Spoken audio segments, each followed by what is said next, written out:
So why should I use email marketing? If that's a question that you're asking yourself, uh, I've compiled a few pointers that I've seen not only in my business, but other people get benefited greatly from these. And like I said, at any time, if you guys have a question or anything, I don't want to kind of be like the teacher guy that you never interrupt.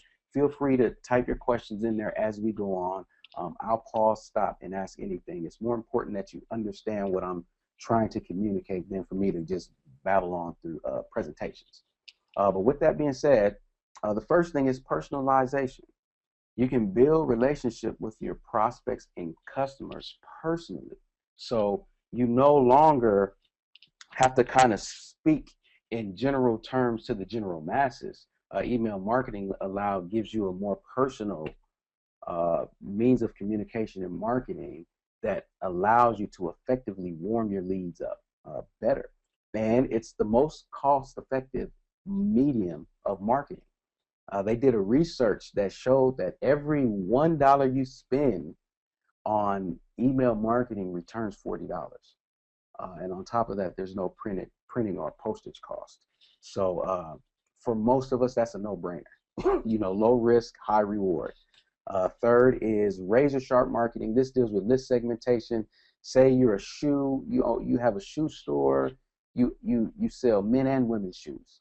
Well, if you just picked up a new men's shoe that you like to send out and update, you will probably want to send that only to the men and not the men and the female, because of course the females would not be interested. Well, I guess they would maybe if they had a husband or whatnot.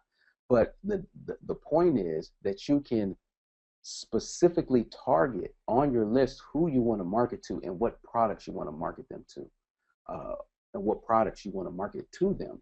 And what this allows you to do is become more effective, and it lowers the chance that people will mark that email as spam or unsubscribe to your list, and you can lose a potential sale. Fourth is it's a flexible medium. Flexible in terms of you can read it anywhere. You can pretty much access email anywhere from any device. In the bed next to your spouse or your partner, you can read email without even interrupting them, right? You can be in a boring meeting at work and read email. So it's just so flexible and so accessible. It's kind of hard to debate why anybody wouldn't use it. And the one that I love is a great one and done solution. This speaks to automation. In email marketing, you can set up a funnel that whenever somebody enters in their email address, they go down, it triggers off a set of events. And these events are the same for anybody that comes into the funnel at any time. So no matter if you're asleep, you're away on vacation, it's always working for you. It's what I call the always on approach to marketing. And as I said, it doesn't drain the bank account, and it doesn't take extensive energy to do such. You set it up once and you're done. Okay. Here's a few reasons why I use email marketing. And the main reason is really to warm up prospects with great value.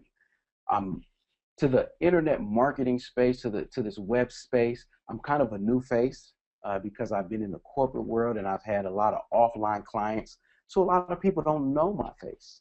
People from other countries or other states, they see me, they need to know that I'm real, that I'm authentic.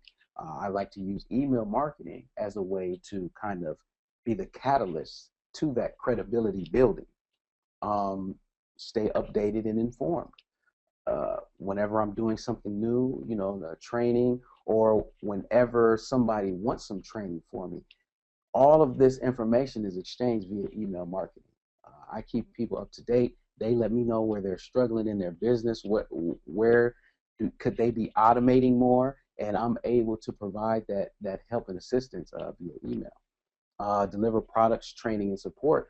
A lot of this, if any of you guys have been to my site, chrisldavis.com, I have an ebook on there. I'm delivering that ebook via email marketing.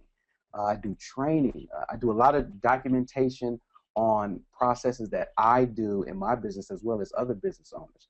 And I like to make that training accessible to add to the documentation library of a lot of business owners, because I found that that's an area that tends to lack.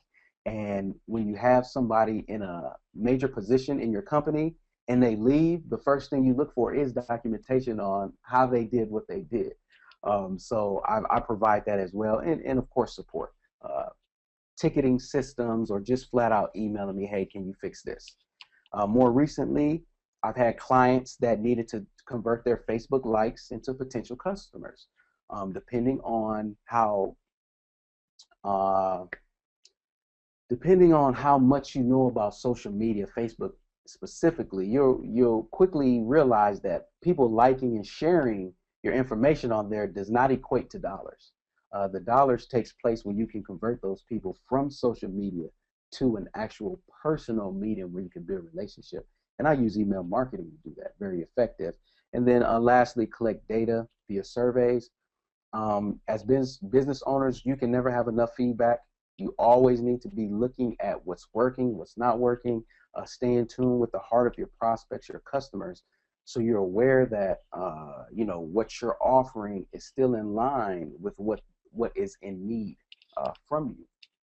So if that wasn't enough, and if you're one of those people that kind of need the heavy points and the list of facts, I've gathered 3 good ones, and from various websites, but I found that these were very interesting and spoke very highly of email marketing. And one is the acquisition rate of online retailers via email marketing is around 7%, where social media is approximately 1% or lower. That's a big statistic in the day and age where everybody's promoting, pin this on Pinterest, share this on Facebook, make sure you get your Twitter followers up, as well as the number 2, more consumers are buying via email on mobile devices. There's more mobile devices now than ever. I heard a funny stat that said there's more mobile devices than there are humans. And I don't know how real that is, but I can just imagine, at the mass production of these devices, and you all probably have a phone that you check email on. The study at lifehealthpro.com shows that 84% report that they sign up for email marketing to get discounts. That's their most important reason. So if people want to receive discounts, and email marketing provides you a medium to get those discounts out to them and keep them coming back in your door for more. Email matters most for repeat customers. They did in marketingpilgrim.com, they had a research data analysis that showed that email marketing made up for more repeat sales than organic, paid, and social searches. So that means email marketing puts more dollars in your pocket per repeat customer than somebody finding you on Google or through social media or AdWords, paid AdWords. I mean, that's huge. Of course, coupling that with the fact that email marketing is so inexpensive to start. So, Chris, can I step in for just a second? Yes. So, here's somebody who might not be a believer. Shayna Gallion says, I run a small publishing company, 10 authors so far, and I'm also an author myself. Book projects can take 18 months before they're in print. We don't sell services, just books. Since things change slowly here, I'm not sure what to include in email marketing, especially in a monthly or even quarterly mailing. Yes, that's a good question. We would when you're thinking about getting started in email marketing, the best thing to think about are the different points in which you acquire prospects. Okay, so if you're publishing, somebody may have purchased a book and they may want to be updated with other publishings that you have on deck.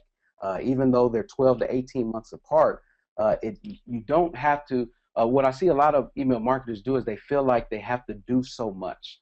It could just simply be a monthly reminder that, hey, this book is still in the works. I've had authors, clients of mine, that have sent out sample chapters of a book that they're working on. In fact, John Maxwell, the leadership king, quote unquote, he uses email marketing whenever he's publishing a new book. He puts synopsis of each chapter. He sends that out via email, gets people's feedback, and uses that feedback to refine his books. and he's attributed that to how he's been able to stay on the top of the bestsellers list for pretty much every book. So I hope that answers your questions, but it's a way of not developing products in the dark. If you're creating books, why not give a sample chapter out, or a synopsis out, and see what people think about it to gauge the excitement. That can do wonders for your company. So did you have any more? Shayna, I'm just unmuting your microphone here. Did you want to ask a follow up, Shayna? I forgot to tell folks that um, that I will call on them also if they want to be called Oh, okay, on. yeah, that would be It just great. depends on whether or not they've got a microphone. I just unmuted Shayna's, but okay, we'll just come back to that, Shayna, towards the end here. Okay, go ahead, Chris.